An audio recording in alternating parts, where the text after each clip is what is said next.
Welcome to the latest Nusic Academy Workshop, where we have 3 guest speakers giving you an insight into how to get played on the radio. Steve, how are you? I'm fine, thank you. What makes a standout track?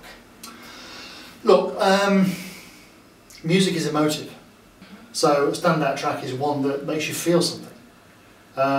Music is supposed to make you feel something. If it doesn't, then it's not very good. Capital is a hit music station, so we play songs that are hits. We don't necessarily break new songs or break new music. That's not what we do.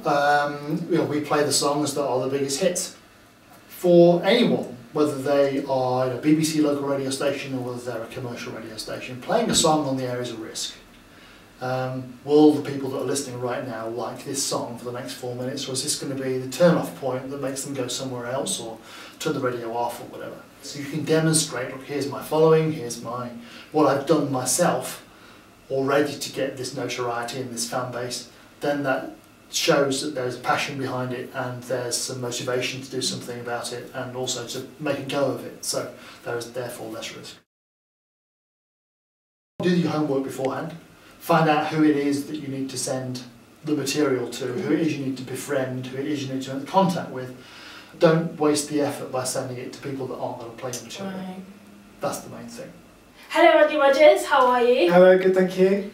So what's your story? How did you get to work at BBC Radio? Oh, well, when I was about 9, I wrote to the Radiophonic Workshop, which was the place where they made the music for Doctor Who and all the sound effects and theme tunes.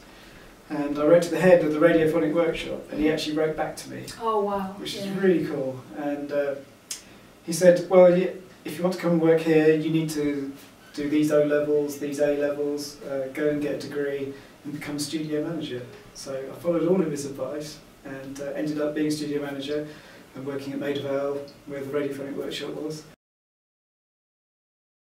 It's quite difficult really, but I think personal relationships are really useful. So if you can find somebody that does what you'd like to do, send them a letter or an email, or phone them up.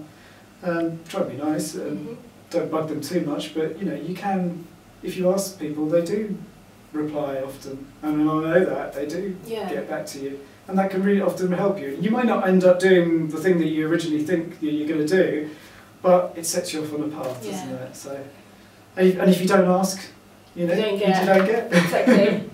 What, Del? Hello. Hi, boss. Oh my gosh, this is kind of weird, isn't it? This is the highlight of my media career so far. So, the event, how did you find it? It's good. When you've been part of organising, you always see things from a slightly different perspective and probably biased. But to be sitting there in front of 150 odd people, next to 3 very esteemed radio industry people sharing their wisdom and their insight, it felt good. It's hard to talk about that sounding like some hippie all loved up or something, but we were spreading the love, we were spreading the knowledge. Exactly. We were helping Nottingham musicians know what they need to know to be successful, and that feels good.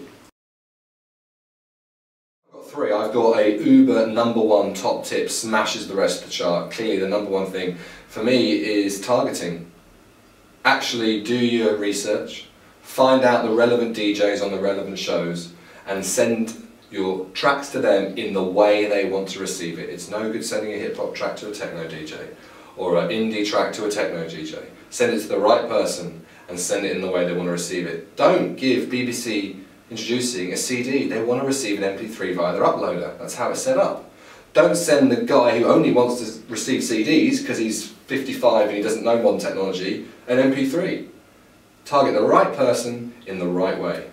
And how do you do that in music? How do you do that at Nusic? At Nusic, all you've got to do is invest 2 or 3 minutes in reading our frequently answered questions page. It answers every question which has come up over the last 4 or 5 years, and the odd time a new question comes up, we add it to it. So we transparently lay out all the ways we can help. So it's not down to who you know or knowing the right people, it's down to spending 2 or 3 minutes going through that list. Thank you to all our guest speakers and to Confetti for their continuing support. You can find out more about Nusic and how we can help you as local musicians by going to www.nusic.org.uk, and you can find out all about our Nusic Academy workshops and indeed how to succeed in the music industry, as well as how to get played on the radio.